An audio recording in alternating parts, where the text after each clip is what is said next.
انہیں مالدار خیال کرتے ہیں، کیونکہ وہ کسی سے مانگتے نہیں، سوال نہیں کرتے، ہاتھ نہیں پھیلاتے۔ تعریفہم بسیماہم، تم ان کو ان کے چہروں سے پہچان لو گے، تمہیں پتہ چل جائے گا ان کے چہروں پر بھوک کے اثرات اور ان کے جسم پر ان چیزوں کے اثرات دیکھ کر تمہیں سمجھ آ جائے گی کہ یہ ضرورت مند ہے، لیکن وہ جو ہے ہر ایک کو اس طرح سے نظر نہیں آئیں گے۔ وہ اس کو چیز نظر آتی ہیں، اس کو وہ نشانیاں نظر آتی ہیں جو واقعہ ہی کیا ہو، دلچسپی رکھتا ہو ایسے لوگوں کو ڈھونڈنے میں۔ لا یسألون الناس الحافا، وہ لوگوں سے چمٹ کر سوال نہیں کرتے، کسی کے پیچھے نہیں پڑ جاتے کہ ضرور ان کی مدد کرو، وہ کسی کو تنگ کرنے والے نہیں۔ وما تنفقوا من خیر فإن اللہ بہ علیم، اور جو بھی تم خرچ کرو گے مال میں سے، بھلائی میں سے، تو بے شک ساتھ اس کے اللہ جاننے والا ہے۔ تو یہاں پر بنیادی طور پر ایک خاص گروہ پر خرچ کرنے کی بات کی جا رہی ہے جو عام فقراء، غریبوں، مسکینوں میں سے نہیں ہے۔ ایک تو ہوتے ہیں نا سوسائٹی کے عام یتیم، غریب، مسکین لوگ، ایک وہ ہیں، لیکن یہ ان میں سے نہیں، یہ اپنے گھروں میں اچھے بھلے تھے، یہ فقیر ہوئے، محتاج ہوئے، کس وجہ سے کہ انہوں نے اپنے گھر بار چھوڑ کر مدینہ آ گئے۔ یہ لوگوں کا اصل وطن جو تھا مدینہ نہ تھا، بلکہ ان لوگوں کا جو تھے یہ علم سیکھنے کے لیے مختلف جگہوں سے آئے تھے، آپ کی صلی اللہ علیہ وآلہ وسلم کی صحبت میں رہنے اور جو تھا علم سیکھنے کے لیے، اور پھر اسے ساری دنیا میں پہنچانے کا مشن لے کر آئے تھے۔ اب ایسے لوگ اپنے کام کاج میں، کاروبار میں لگ جائیں تو دین کون سیکھتا؟ کیونکہ ہر کام کے لیے وقت چاہیے ہوتا ہے، سنجیدگی اور یکسوئی چاہیے ہوتی ہے، تب جا کر اس چیز کی باریکیوں اور اس کی جو ہے وہ ان کی گہرائیوں کی سمجھ آتی ہے، سطحی علم سے نہیں آتی۔ حکمت کی بات کے لیے ایک جو ہے نا عمر اور وقت لگانا پڑتا ہے، تب آتی ہے، اور یکسوئی اختیار کرنی پڑتی ہے۔ تو ایسے لوگ جو دین کے کام میں اتنی سنجیدگی سے جمے ہوئے ہوں، جس کے بارے میں سورۃ حشر میں بھی آتا ہے کہ وہ مہاجر فقراء جو اپنے گھروں اور مالوں سے نکال دیے گئے اور وہ مدینہ آ گئے، تو ان کو تم پہچان لو گے اور ان کے اوپر تم خرچ کرو گے، تو وہ بھی فی سبیل اللہ ہے اور بہترین خرچ کرنا ہے، لیکن یہ کہ تمہیں جو ہے ان کی پہچان کرنی ہوگی، لیکن تھوڑی سی مشکل ہوگی۔ وہ عام لوگوں کی طرح تم سے سوال نہیں کریں گے، تم سے مانگیں گے نہیں، تمہیں انہیں خود تلاش کرنا ہوگا، پہچاننا ہوگا۔ پیچھے بات ہوئی تھی نا بلند مقاصد پر خرچ کرنے کی، تو یہاں پر وہ جگہ بتا دی گئی کہ ایسے جو اپنی معاشی کمزوری کی وجہ سے قابل توجہ نہ ہوں، لوگ ان کو اہمیت نہ دیتے ہوں، وہ خود لوگوں سے مانگنے والے نہ ہوں، تو تم خود انہیں دیکھ کر، ڈھونڈ کر ان پر خرچ کرو، اس لیے کہ پیشہ ور گداگروں کی بجائے مہاجرین، دین کا علم حاصل کرنے والے طلباء، علماء اور سفید پوش ضرورت مندوں کا پتہ چلا کر ان پر خرچ کیا جائے، اور ان کی مدد کریں جو سوال کرنے سے گریز کرتے ہیں، کیونکہ ہاتھ پھیلانا انسان کی عزت نفس اور خودداری کے خلاف بھی ہے۔ تو لہٰذا ایسے لوگ جو خود نہیں مانگتے اور بہترین کام میں مصروف ہیں، ان پر خرچ کرنا بہترین بلند مقاصد کے اوپر خرچ کرنا ہے۔ الذین ينفقون اموالهم باللیل والنہار سرا وعلانیہ، وہ لوگ جو خرچ کرتے ہیں اپنے مالوں کو رات کو اور دن میں، اور چھپا کر اور ظاہر کر کے، فلہم اجرہم عند ربہم، ان کا اجر ان کے رب کے پاس محفوظ ہے۔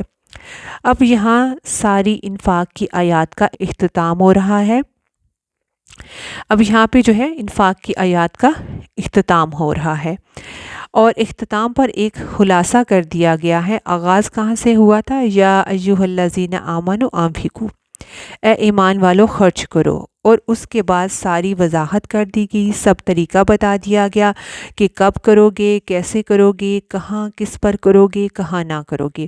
اور اب اس آیت میں کہا کہ وہ لوگ جو اپنے مال خرچ کرنے میں، یعنی جنہیں سمجھ آ گئی ہے، تو وہ نہ دن دیکھتے ہیں نہ رات دیکھتے ہیں، اور خفیہ صدقہ دیکھتے ہیں نہ ظاہر دیکھتے ہیں، ان کو بس جو موقع ملتا ہے، جیسا بھی ملتا ہے، وہ کرتے ہی چلے جاتے ہیں۔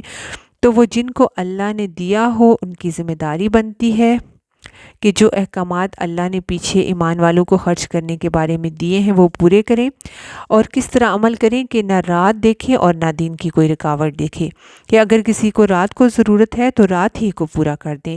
تو جو بھی چھپا کے ظاہر کر کے خالص نیت سے اللہ کے لیے عمل کرے گا تو وہ اس کا اجر اللہ سے پائے گا۔ تو اللہ کے پاس جو چیز چلی گئی وہ کتنی محفوظ ہے، اور پھر نتیجہ کیا ہوگا؟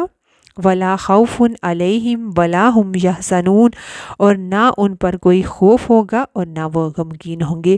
تو دو چیزوں سے نجات، خوف اور غم سے بے فکر، مطمئن، پرسکون، اور یہ ہیں اصل خوشحال لوگ۔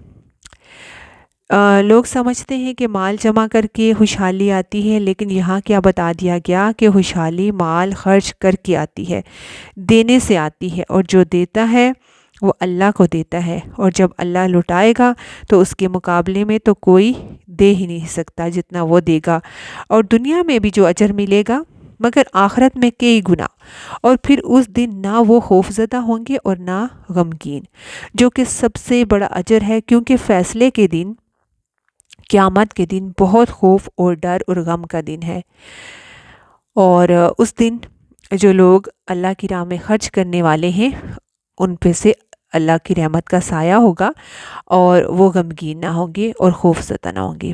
اور پھر اگلی ہماری مزید آیات آ رہی ہیں، اگلی جو آیات ہیں سود سے متعلق ہیں۔ پیچھے ہم نے دیکھیں خرچ اور صدقات سے متعلق آیات پڑھی، اور اب مزید جو ہے وہ سود کیا ہے کہ اگر دیکھیں کسی ضرورت مند کی مدد بھی کرو تو اس سے منافع بھی لو۔ اللہ کا دیا ہوا مال جس میں دوسروں کا بھی حق ہے، ہم سے دلوایا اللہ نے کہ تم دو، وہ دین کہاں یہ گوارا کرے گا کہ اگر تم کسی کی مدد میں صدقے کے طور پر مدد نہیں کر سکتے تو بطور قرض مدد کرو، تو پھر اس قرض پر مزید نفع بھی سمیٹو۔ یہ دو الگ چیزیں ہیں۔ سود کسی طرح بھی اسلام کے مزاج سے موافقت نہیں رکھتا، تو جو ہمارے دین کا مزاج ہے اس میں سود کہیں فٹ نہیں ہوتا، اسی لیے مالی معاملات کے اختتام پر سود کی بات کی گئی تو فرمایا الذین یأکلون الربا لا یقومون الا کما یقوم الذی یتخبطہ الشیطان من المس، وہ لوگ جو سود کھاتے ہیں نہ کھڑے ہوں گے مگر اس طرح جس طرح کھڑا ہوتا ہے جسے شیطان چھو کر خپتی دیوانہ بنا دے۔ اس آیت میں سود کی حرمت بیان کی گئی ہے۔ ربا کا لفظی معنی ہوتا ہے بڑھنا، زیادہ ہونا ہے، اور اصطلاح میں ربا سے مراد وہ معین یا فکسڈ اضافہ ہے جو فکسڈ ریٹ کے مطابق اصل رقم سے زائد لیا جاتا ہے، یعنی وہ معین اضافہ یا فکسڈ ریٹ جو ایک قرض دینے والا اپنے مقروض سے اصل رقم پر وصول کرتا ہے، اس اضافے کا نام ربا ہے، یعنی بڑھی ہوئی رقم۔ حدیث میں ہے کہ ہر وہ قرض جو نفع کھینچ لائے وہ ربا ہے، یعنی ہر وہ اضافہ جو واجب الادا رقم پر ادا کیا جائے اور اس اضافے کے مقابلے میں کوئی محنت، مہارت، ساز و سامان یا رزق کچھ خطرہ نہ ہو۔ دیکھیں، کرائے پر دی جانے والی چیز پر نفع حاصل کرنا یا کرایہ وصول کرنا ربا نہیں ہوتا، کیونکہ اس میں رزق موجود ہے، اس میں صرف مال موجود نہیں ہوتا، چیزیں بھی موجود ہوتی ہیں، اس چیز کو استعمال کیا جاتا ہے اور اس کو نقصان بھی پہنچ سکتا ہے، جبکہ ربا میں نقصان کا اندیشہ نہیں ہوتا اور صرف مال اور روپے پر ہی اضافہ ہوتا ہے۔ اور یہاں پہلے ربا کی حرمت پر ذہن کو تیار کیا گیا، اور قیامت کے دن ربا کھانے یا لینے والے کی جو حالت ہوگی اس کی طرف اشارہ کیا گیا کہ وہ ایک ایسا مجنون یا جنون زدہ شخص ہوگا کہ جو ایک دیوانگی کی حالت میں اٹھے گا۔ اس کے علاوہ احادیث سے بھی ربا کی حرمت کے بارے میں بہت سی چیزیں ہمیں معلوم ہوتی ہیں۔ مثلا ایک حدیث میں آتا ہے کہ 7 مہلک چیزوں سے بچو، ان میں شرک کرنا، جادو کرنا، ناحق قتل کرنا، سود کھانا، یتیم کا مال کھانا، جہاد کے وقت میدان سے بھاگنا اور پاک دامن عورت پر تہمت لگانا۔ یہ 7 کام ایسے ہیں جو انسان کی ہلاکت کے سبب بنیں گے۔ آپ صلی اللہ علیہ وآلہ وسلم نے معراج کے موقع پر کچھ لوگوں کو انتہائی تکلیف دہ حالت میں دیکھا۔ فرمایا، معراج کی رات میرا گزر ایک قوم پر ہوا جن کے پیٹ جو تھے وہ گھڑوں کی مانند تھے، جن میں سانپ بھرے ہوئے تھے جو باہر نظر آ رہے تھے۔ تو میں نے کہا جبریل علیہ السلام سے، یہ کون لوگ ہیں؟ تو جبریل نے کہا، یہ سود خور ہیں۔ آپ صلی اللہ علیہ وآلہ وسلم نے یہ بھی فرمایا کہ سود کے گناہ کے 70 حصے ہیں، یعنی سود کا گناہ ایک گناہ نہیں ہے، اگر اسے 70 حصوں میں جو ہے وہ بانٹا جائے تو معمولی حصہ یہ ہے کہ کوئی شخص اپنی ماں سے زنا کرے، اسے اس گناہ کا ایک حصہ ہے، یعنی اس کا ایک حصہ اتنا بڑا گناہ ہے، یعنی یہ بڑے بڑے کبیرہ گناہوں میں سے ایک کبیرہ گناہ ہے۔ تو جیسے کہ احادیث اور اس آیت کے آخر میں بھی ہمیں پتہ چلتا ہے کہ ایسا شخص جنت میں نہ جا سکے گا۔ تو ایسا کیوں ہوتا ہے؟ ذالک بأنہم قالوا انما البیع مثل الربا، یہ اس لیے کہ وہ کہتے تھے کہ تجارت بھی سود کی طرح ہے، یعنی دونوں کو وہ برابر قرار دیتے ہیں، حالانکہ دونوں میں بڑا فرق ہے۔ وَأَحَلَّ اللَّهُ الْبَيْعَ وَحَرَّمَ الرِّبَا، اور اللہ نے تجارت کو حلال اور سود کو حرام قرار دیا ہے۔ اور سود کی حرمت میں قرآن میں 7 آیات ہیں، 40 احادیث ہیں، اور اجماع امت سے بھی اس کی حرمت ثابت ہے، یعنی کسی شک و شبہ میں جانے کی گنجائش نہیں۔ اور جس کے بارے میں قرآن میں واضح آیات موجود ہوں، حرم الربا کہ ربا حرام ہے، تو اس پر پھر کسی بھی طریقے سے حلال اسے کیا ہی نہیں جا سکتا۔ حضرت عمر رضی اللہ تعالیٰ عنہ کہتے ہیں کہ آخری چیز جو آپ صلی اللہ علیہ وآلہ وسلم پر نازل ہوئی وہ ربا کی آیت ہے، لہٰذا تم سود کو چھوڑ دو اور اس چیز کو بھی چھوڑ دو جس میں سود کا شبہ بھی ہو۔ اور یہ جو اللہ نے فرمایا کہ سود حرام اور تجارت حلال ہے، تو دونوں میں جو ہے وہ بڑا فرق ہے۔ تو کچھ دیکھتے ہیں، جیسے کہ دیکھیں فرق کیا ہے۔ پہلی بات تو یہ کہ تجارت میں انسان کی محنت لگتی ہے اور پیسہ بھی لگتا ہے، سود میں صرف سرمایہ لگتا ہے، محنت نہیں لگتی۔ تجارت میں ذہانت اور وقت کا استعمال ہوتا ہے، سود میں آپ صرف سرمایہ یا پیسہ دے کر آپ فارغ ہو جاتے ہیں، کسی ذہانت، وقت یا دماغ کو لڑانے کی ضرورت نہیں۔ تجارت میں انسان رسک لیتا ہے، نقصان کا اندیشہ ہوتا ہے، سود میں نقصان کا رسک یا اندیشہ نہیں ہوتا۔ تجارت میں منافع کی مقدار مقرر یعنی فکس نہیں ہوتی، جبکہ سود میں منافع فکس ہوتا ہے۔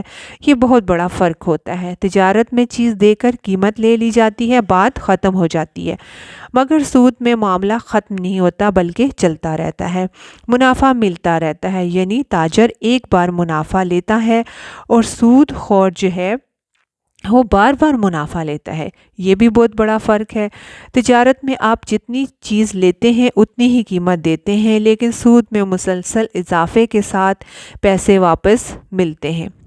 تجارت حلال کام ہے اور اس میں باہم رضامندی بھی شامل ہوتی ہے، لیکن سود میں رضامندی نہیں مجبوری ہوتی ہے۔ تجارت میں نفع بھی کم بھی ہو سکتا ہے اور زیادہ بھی ہو سکتا ہے، اور نفع جو ہے وہ محنت سے حاصل ہوتا ہے، سود کم ہو یا زیادہ محنت سے نہیں ملتا ہے۔ پھر یہ کہ تجارت ایک تعمیری کام ہے، قوم کے اندر کام کرنے کی اور محنت کرنے کا شوق پیدا ہوتا ہے۔ تجارت معاشرے کو متحرک کرتی ہے، جبکہ سود میں جو ہے وہ اکنامک ایکٹیویٹی نہیں ہوتی، بلکہ پیسہ ایک طرف جو ہے وہ جمع ہونے لگتا ہے اور ایک خاص سرمایہ دار طبقے کی طرف پیسہ سمٹنے لگتا ہے۔ سود پیسے والوں کے پیسے میں اضافہ کرتا ہے۔ تجارت میں بہت سے لوگوں کو کام ملتا ہے، جیسے اگر کوئی انڈسٹری بھی لگتی ہے تو بہت سے لوگوں کو کام ملتا ہے، اور اگر سود میں آپ ایک جگہ پیسہ انویسٹ کر کے فارغ ہو جائیں تو آپ کے آس پاس والوں کو تو کوئی کام نہیں ملے گا۔ تو ان تمام وجوہات کی بنا پر اللہ نے سود کو حرام اور تجارت کو حلال قرار دیا۔ تو پھر یہ بھی ساتھ میں فرما دیا، تو فرمایا فَمَن جَاءَهُ مَوْعِظَةٌ مِّن رَّبِّهِ فَانتَهَىٰ فَلَهُ مَا سَلَفَ، تو جس کے پاس نصیحت آ گئی اور وہ رک گیا تو پیچھے جو ہو گیا سو ہو گیا، جو پہلے وہ لے چکا سو لے چکا۔ وَأَمْرُهُ إِلَى اللَّهِ، تو اس کا معاملہ اللہ کے ذمہ ہے، یعنی وہ چاہے تو معاف کر دے، چاہے تو پکڑے، جو بھی کرے وہ اللہ ہی جانتا ہے۔ وَمَنْ عَادَ فَأُولَٰئِكَ أَصْحَابُ النَّارِ هُمْ فِيهَا خَالِدُونَ، اور جس نے پھر بھی کیا تو وہ جہنمی ہے اور وہ ہمیشہ اس میں رہیں گی۔ اور جو حکم آنے کے بعد، اللہ کے منع کرنے کے بعد پھر بھی سود لے گا تو کیا ہے، وہ جہنم میں جائے گا اور ہمیشہ وہی رہے گا، کیونکہ اللہ نے سود کو حرام قرار دیا ہے۔ اور پھر فرمایا یمحق اللہ الربا ویربی الصدقات، اللہ سود کو مٹاتا ہے اور صدقات کو بڑھاتا ہے۔ اس سے پتہ چلتا ہے کہ ہمارا دین قائم ہے کس بات پر؟ باہمی ہمدردی اور خیر خواہی پر ہے۔ ہمارا دین خیر خواہی کا نام ہے، دوسروں کی بھلائی چاہنے کا نام ہے، جس میں بندوں کے باہمی حقوق کی پہچان بتائی گئی ہے۔ امت مسلمہ کو ایک جسم سے تشبیہ دی گئی کہ اگر جسم کا ایک حصہ تکلیف میں ہو یا بیمار ہو تو باقی حصے اس سے بھی متاثر ہوتے ہیں، وہ بھی تکلیف کو محسوس کرتے ہیں، تو سارے اس کا تکلیف میں ساتھ دیتے ہیں۔ تو سود کا نظام انسانوں کے اندر خود غرضی پیدا کرتا ہے، وہ دوسروں کے دکھ درد میں کام آنے کی بجائے ان کے درد سے فائدہ اٹھاتے ہیں۔ اس لیے اللہ ربا کو ختم کر دیتا ہے اور صدقات کو بڑھاتا ہے، اور دونوں جو ہیں وہ ایک دوسرے کے یہ اپوزٹ ہیں۔ آپ دیکھیں کہ صدقہ دینے سے کیا ہوتا ہے، آپ بغیر کسی معاوضے کے اپنا مال کسی اور کو دے رہے ہیں اللہ کی رضامندی کی خاطر، اور سود میں بغیر کسی معاوضے کے آپ دوسرے کا مال ہتھیا رہے ہیں۔ ایک میں دنیا کا وقتی فائدہ ہے اور دوسرے میں آخرت کا فائدہ ہے، تو ایک دوسرے سے مختلف، دونوں کا انجام جو ہے وہ ایک دوسرے سے مختلف ہے۔ اس لیے اللہ تعالیٰ کسی معاشرے میں سود کو پنپنے نہیں دیتا، بلکہ بالکل چاہتا ہے کہ ختم ہو جائے، مٹا دینا چاہتا ہے، اللہ سود کو ختم کرنا چاہتا ہے، اور صدقات کے نظام کو اللہ چاہتا ہے کہ وہ بڑھے۔ تو اس سے کیا پتہ چلتا ہے کہ سود کا خاتمہ نہیں ہو سکتا جب تک معاشرے میں صدقات کا رواج نہیں ہوتا، کیونکہ دیکھیں سود پر قرض کب لیتے ہیں؟ جب کوئی ضرورت مند ہوتا ہے، ایک شخص ضرورت مند ہے، اور عام طور پر ضرورتیں افراد کی کیا ہوتی ہیں؟ کسی کو بیماری کے علاج کے لیے، کسی کو تعلیم کے لیے، اور کسی کو گھر بنانے کے لیے، کسی کو کاروبار کے لیے پیسہ چاہیے ہوتا ہے۔ تو ایسی تمام انسانی ضرورتیں ہیں، تو اس میں انسان کو روپے پیسے کی ضرورت ہوتی ہے۔ تو اسلام کیا چاہتا ہے کہ ایسی ضروریات میں لوگ ایک دوسرے کے کام آئیں، جو اپنے لیے پسند کریں وہی دوسرے کے لیے پسند کریں۔ حدیث میں آتا ہے جس کسی کا مال سود سے زیادہ ہوگا آخر کار وہ اس جو ہے قلت کی طرف جائے گا، یعنی سود سے حقیقت میں مال میں اضافہ نہیں ہوتا، دنیا میں بھی اس کو نقصان ہوتا ہے اور آخرت میں تو خسارہ ہے ہی۔ تو اللہ صدقات کو بڑھاتا ہے، جب ہر کوئی دینے والا ہو جاتا ہے تو پھر لینے والا کوئی نہیں رہتا۔ نبی صلی اللہ علیہ وآلہ وسلم کی زندگی کے آخری دور میں سود کی حرمت آئی، اور اس کے بعد صدقات اور زکوٰۃ کا جو نظام قائم ہوا، حضرت عمر رضی اللہ تعالیٰ عنہ کے دور میں کوئی ہی صدقہ لینے والا نہ تھا، ہر کوئی دینے کے لیے تیار تھا۔ تو جب صدقات بڑھیں گے تو پھر سود کا نظام ختم ہوگا۔ واللہ لا یحب کل کفار اثیم، اور اللہ نہیں دوست رکھتا گنہگار ناشکرے کو، کیونکہ ربا ظلم کو جنم دیتا ہے اور صدقہ احسان کو، اور احسان سے پھر انسان کے اندر دوسروں کے لیے قدردانی اور نیکی کے جذبات پیدا ہوتے ہیں، جبکہ اس کے برعکس سود سے خود غرضی کے جذبات پیدا ہوتے ہیں۔ فرمایا ان الذین آمنوا وعملوا الصالحات واقاموا الصلاۃ وآتوا الزکاۃ لہم اجرہم عند ربہم، بے شک وہ لوگ جو ایمان لائے اور اچھے عمل کیے، انہوں نے نماز قائم کی اور زکوٰۃ ادا کی، ان کے لیے اجر ہے ان کے رب کے پاس۔ ولا خوف علیہم ولا ہم یحزنون، اور ان پر کوئی خوف نہ ہوگا نہ وہ غمگین ہوں گے۔ تو اس سے پتہ چلتا ہے کہ ایک مال میں سود کے ذریعے اضافہ انسان کے اعمال کو درست نہیں کر سکتا، دوسرا اس کے غم اور خوف سے نجات کا ذریعہ نہیں بن سکتا۔ بڑی اہم بات یہ ہے کہ عموماً انسان سود کیوں لیتا ہے؟ مال سے مال کیوں بڑھانا چاہتا ہے؟ تاکہ زیادہ سے زیادہ خوشیاں خرید سکے۔ اب ایک شخص جو سود کے بل پر بظاہر مالدار ہوتا نظر آتا ہے تو عموماً اس کا نتیجہ کیا ہوتا ہے کہ جتنا مال زیادہ بڑھتا ہے بظاہر اتنا انسان سامان راحت یا دنیا کا سامان خریدنے کی طرف بھی متوجہ ہو جاتا ہے۔ مثلاً اگر کوئی ضرورت کا ایک چھوٹا گھر ہے اس کے پاس تو اب وہ اس سے بڑا گھر لے گا، اس سے بڑی گاڑی، زیادہ سامان، مگر ان تمام چیزوں میں اضافے کے باوجود انسان کو سکون نہیں ملتا۔ ایک ہے سامان راحت اور ایک ہے راحت، یہ دو الگ چیزیں ہیں۔ ضروری نہیں کہ جس کے پاس سامان راحت یا آرام کا سامان زیادہ ہے وہ آرام سے سکون سے بھی ہو، اور ہو سکتا ہے کہ کوئی جھونپڑی میں ہو، وہ زیادہ اچھی نیند سوتا ہو بغیر بستر کے، بغیر سامان راحت کے۔ ان لوگوں کی نسبت جن کے پاس مہنگے بیڈ اور سامان راحت ہے۔ بعض رپورٹس میں یہاں تک آتا ہے کہ ترقی یافتہ ممالک کے 75% لوگ سکون سے سو نہیں سکتے، انہیں سلیپنگ پلز چاہیے سونے کے لیے۔ اس کے برعکس جہاں لوگوں کے پاس سامان زندگی اتنی سہولتیں نہیں، وہ نسبتاً سکون کے اعتبار سے بہتر حالت میں ہیں، کیونکہ سود کا لین دین معاشرے میں ایک خود غرضی، بے اعتمادی اور بے چینی کے اثرات اپنے اندر لیے رکھتا ہے۔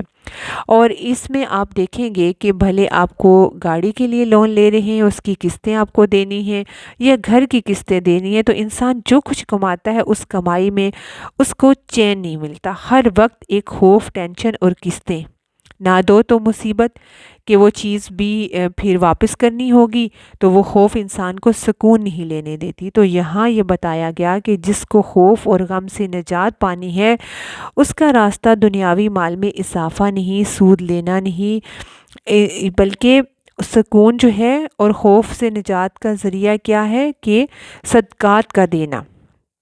اور یہ حقیقت ہے کہ آپ کتنے اچھے گھر گاڑی میں ہوں، اگر آپ کے ذہن میں ہر وقت ادائیگیوں کا خوف ہو تو آپ سکون نہیں لے پائیں گے۔ تو بہرحال سود کا خواہ لینا یا دینا ہو، دونوں ہی میں جو ہے اس میں شامل ہو جاتے ہیں۔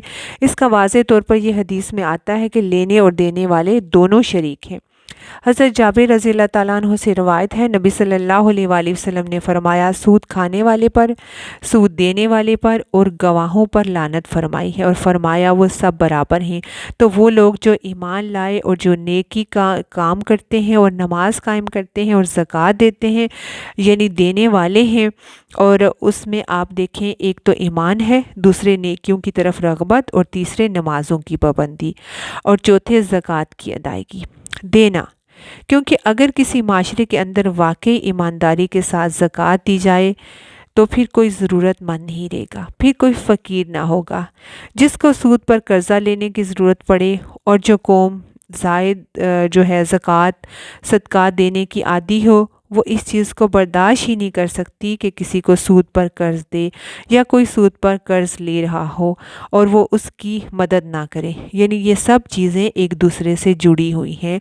تو اللہ تعالیٰ نے سود کی آیات کے ساتھ صدقات کی آیات بھی بتا کے ہمیں واضح چیزیں بتائی کہ کیا اللہ کو ناپسند ہے، وہ نہیں کرنا اور اس کو چھوڑنا ہے، اور وہ ختم بھی تب ہو سکتا ہے جب ہم زکوٰۃ و صدقات کے نظام کو صحیح کریں گے اور اس کو پروموٹ کریں گے، اس کو بڑھائیں گے اور اللہ کی خاطر کریں گے، تو انشاءاللہ تعالیٰ پھر ہی سودی نظام ختم ہوگا۔